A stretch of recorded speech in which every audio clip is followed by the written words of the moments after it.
नमस्कार स्टूडेंट। आज हम डिस्कस करेंगे मैग्नेटिक मटेरियल के बारे में। मेरा नाम मुकेश संदर, सब्जेक्ट है मेरा फिजिक्स। सबसे पहले हम इसके बारे में, जब भी हम मैग्नेटिक मटेरियल के बारे में बात करते हैं तो हम नॉर्मल मटेरियल का डिस्कस करते हैं। नॉर्मल मटेरियल में अगर हम डिस्कस करते हैं तो हमारे पास जो मटेरियल को अगर हम इलेक्ट्रिकल प्रॉपर्टी से देखते हैं तो हमारे पास मटेरियल आते हैं कंडक्टर, इंसुलेटर एंड सेमीकंडक्टर। अगर सिंपल वे में हम किसी भी मटेरियल का डिफाइन करते हैं तो हम उसको सॉलिड, लिक्विड एंड गैस से रिलेटेड हम डिस्कस करते हैं। जब भी हम किसी भी प्रॉपर्टी के बिहाफ पे डिस्कस करते हैं, लाइक जैसे मैंने अभी डिस्कस किया इलेक्ट्रिक प्रॉपर्टी का, तो हम उन्हीं प्रॉपर्टी की स्टडी करते हैं। अगर हम मैग्नेटिक प्रॉपर्टी का बात करें तो मतलब हम मैग्नेटिक फील्ड के जो कोरस्पॉन्डिंग है हम उसकी प्रॉपर्टी का डिस्कस करेंगे। तो मैग्नेटिक फील्ड का आपको सीधे से अर्थों में पता है कि जनरली जो आप जनरल लाइफ में यूज करते हैं, चुंबक को हम यूज करते हैं, उसे हम क्या बोलते हैं, मैग्नेटिक मटेरियल। वो किसी न किसी मटेरियल से उसको हम बनाते हैं। इससे रिलेटेड जो उसका अपना फील्ड होता है, उस फील्ड के कोरस्पॉन्डिंग वो दूसरे मटेरियल को जिसके अंदर मैग्नेटिक प्रॉपर्टी होती हैं, उन मटेरियल को अपनी साइड अट्रैक्ट करते हैं। नॉर्मल से वे में अगर हम समझें तो मैग्नेटिक मटेरियल को, जैसे मैंने चुंबक का डिस्कस किया, तो वो क्या है, एक मैग्नेट है। वो मैग्नेट क्या करता है, अट्रैक्ट करता है किन किन मटेरियल को जिनके अंदर मैग्नेटिक प्रॉपर्टी है, उनको तो अट्रैक्ट करता है, बाकी को रिपेल कर देता है। अगर वो उनको अट्रैक्ट करता है तो उन मटेरियल को हम बोलेंगे मैग्नेटिक मटेरियल। जिनको वो रिपेल करेगा, होते हुए भी मैग्नेटिक मटेरियल में हम उनको डिस्कस कर सकते हैं, बट उनको वो रिपेल करता है तो उनको हम एक अलग से नाम दे देते हैं। उन मटेरियल में जो प्रॉपर्टी तो है वो, बट उनको जो अट्रैक्ट करता है वो अपोजिट डायरेक्शन में करता है। तो शॉर्टेस्ट वे में या सिंपल से वे में हम क्या क्या देते हैं, उन मटेरियल को वो मैग्नेट जो है क्या करेगा, रिपेल कर रहा है। ठीक है। इनके लिए जनरली जो हम मैग्नेटिक की प्रॉपर्टी डिस्कस करते हैं तो हमारे पास तीन मटेरियल आते हैं। एक आता है डायामैग्नेटिक, एक आता है पैरामैग्नेटिक मटेरियल, एक आता है फेरोमैग्नेटिक मटेरियल।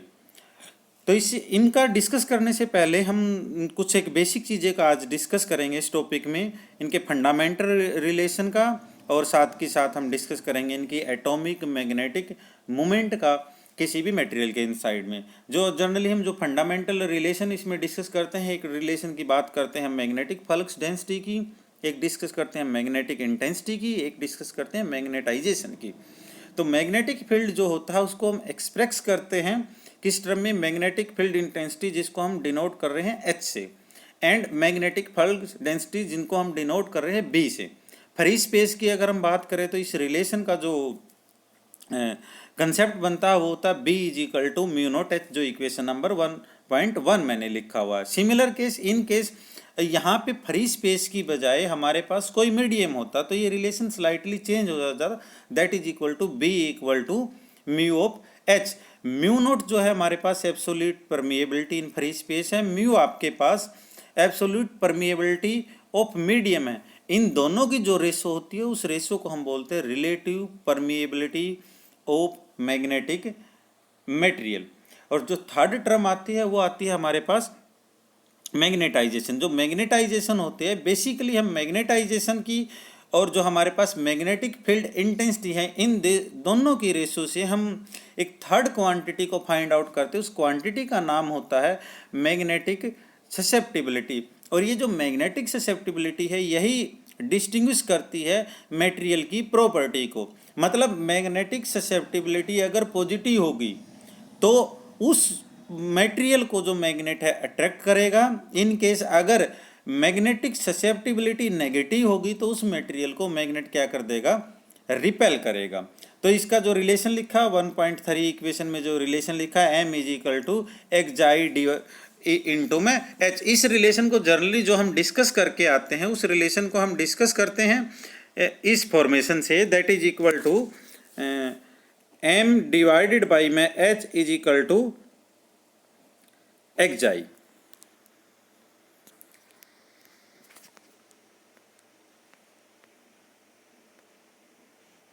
इस फॉर्मेशन से जो मैंने कैमरे में दिखाया m/h इज इक्वल टू एक्जाई, यहाँ पे थोड़ा सा डिस्टिंग्विश फॉर्मेशन में इसको लिखा हुआ है। जस्ट जो h है, h ये दूसरी राइट हैंड साइड में लेके गए हैं, तो m is equal to xi into में h बन जाएगा। ये इसके दूसरे टर्म में हम इसको रिलेटिव परमिएबिलिटी से अगर समझते हैं एक्जाई को, तो एक्जाई होता म्यू आर माइनस में 1। जो म्यू आर है ये आपके पास क्या थी, रिलेटिव परमिएबिलिटी। और रिलेटिव परमिएबिलिटी क्या होती है, ये रेशो होती है परमिएबिलिटी ऑफ फ्री स्पेस और परमिएबिलिटी ऑफ मीडियम की। इस रिलेशन को हम दूसरे वे से अगर हम डिस्कस करते हैं तो आपके पास जो इक्वेशन नंबर 1.4 मैंने लिखी हुई है, तो इस फॉर्मेशन से हम निकालते हैं। जैसे मैंने लिखा, हमने कंसीडर कर लिया b is equal to mu H, तो म्यू की जगह हमने वैल्यू पुट कर दी रिलेटिव परमिएबिलिटी के कोरस्पॉन्डिंग म्यू नोट इंटू में म्यू आर इंटू में एच।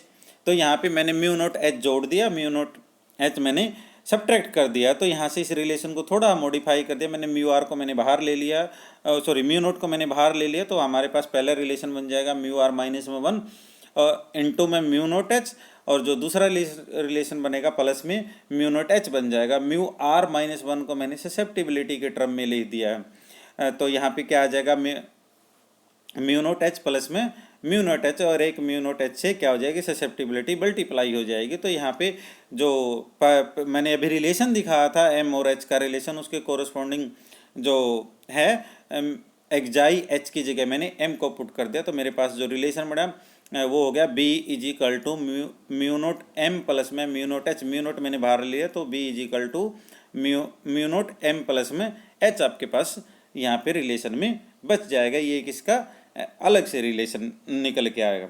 मटेरियल की जो हम क्लासिफिकेशन बेसिकली करते हैं, वो क्लासिफिकेशन करते हैं किसके बिहाफ पे, डायामैग्नेटिक, पैरामैग्नेटिक, फेरोमैग्नेटिक के बिहाफ पे। ये मैंने पहले भी बताया था कि मटेरियल को अगर रिपेल कर रहा है मैग्नेट तो डायामैग्नेटिक है, अट्रैक्ट करता है तो आपके पास पैरा या फेरोमैग्नेटिक मटेरियल है। तो इसका मतलब ये हुआ कि डाया को रिपेल करता है तो इसकी जो ससेप्टिबिलिटी वो नेगेटिव होगी, पैरा और फेरो की ससेप्टिबिलिटी आपके पास पॉजिटिव होगी।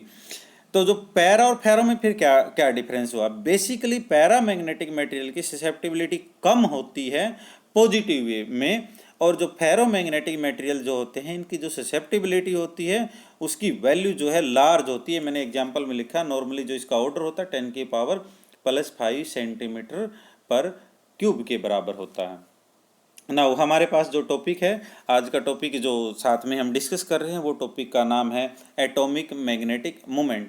जो एटॉमिक मैग्नेटिक मोमेंट होती है किसी भी एटम के इनसाइड में, मैग्नेटिक फील्ड के कोरस्पॉन्डिंग जो है इफेक्ट होती है। इस इफेक्ट में हमारे पास 3 कंसेप्ट आते हैं। एक आता है effective current loop of electron in orbit, जिसको हम बोलते हैं ऑर्बिटल मोशन ऑफ इलेक्ट्रॉन। दूसरा होता है इलेक्ट्रॉन स्पिन, और तीसरा होता है मोशन ऑफ न्यूक्लियाई।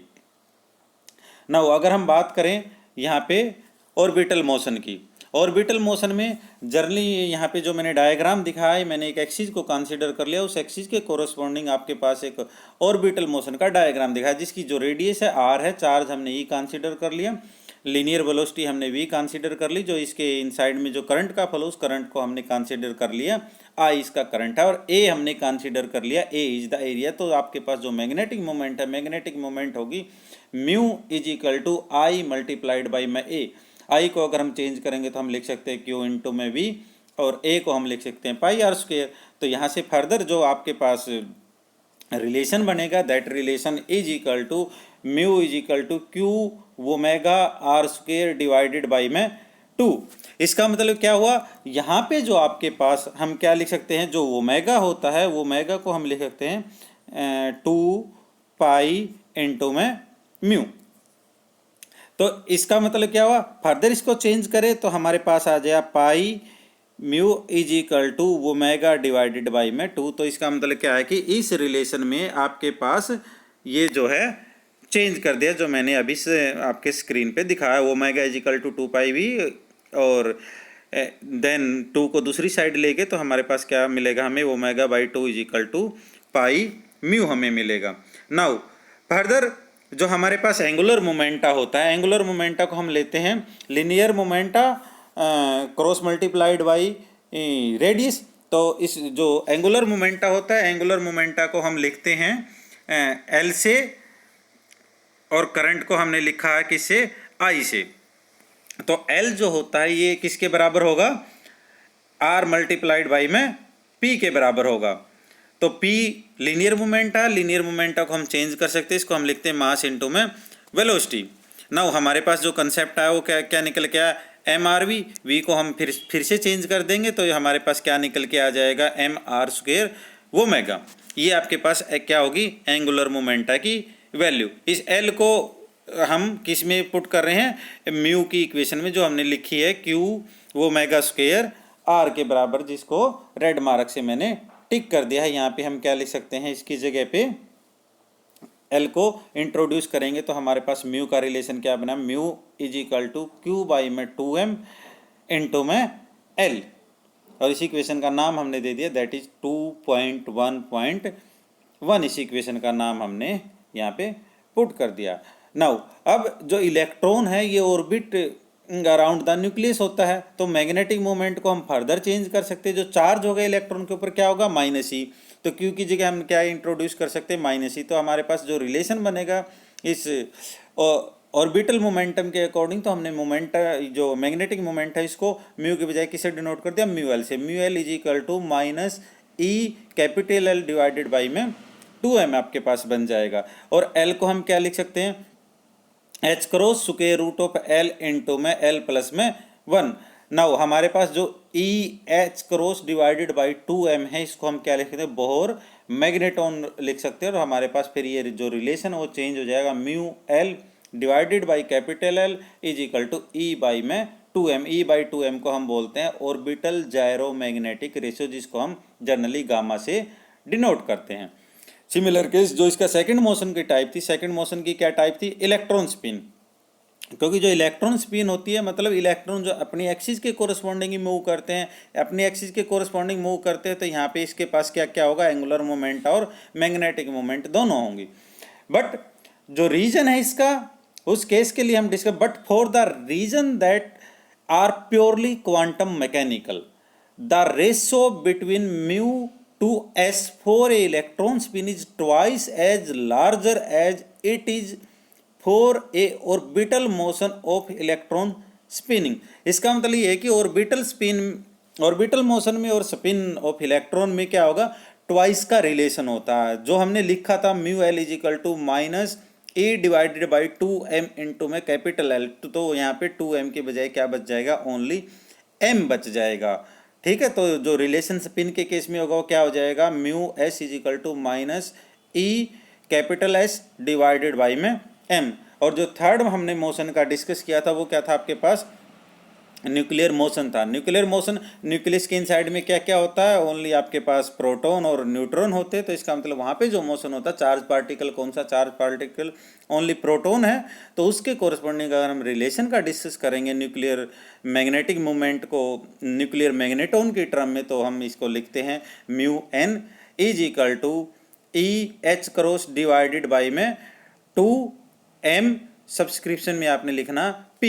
यहाँ पे देखो जो ये इक्वेशन थी, इक्वेशन में नेगेटिव साइन थे, नेगेटिव साइन पॉजिटिव होगा बिकॉज, क्योंकि पहले हम इलेक्ट्रॉन का डिस्कस कर रहे थे। इलेक्ट्रॉन में हमारे पास चार्ज जो नेगेटिव होता है, बट प्रोटॉन में हमारे पास चार्ज जो है क्या होगा, पॉजिटिव। तो यहाँ पे नेगेटिव साइन चेंज कर देंगे। और जो मास है, मास इलेक्ट्रॉन के मास की बजाय हमारे पास मास को हम क्या करेंगे, प्रोटॉन के मास से चेंज कर देंगे। बाकी सारी इक्वेशन आपके पास सेम रहेंगे। तो न्यूक्लियर मैग्नेटिक मोमेंट को हम किससे लिखेंगे, mu N is equal to E H cross divided by में 2m, where m is the mass of proton. Thank you student, आज के टॉपिक में हम इतना ही डिस्कस करेंगे, बाकी नेक्स्ट टॉपिक में हम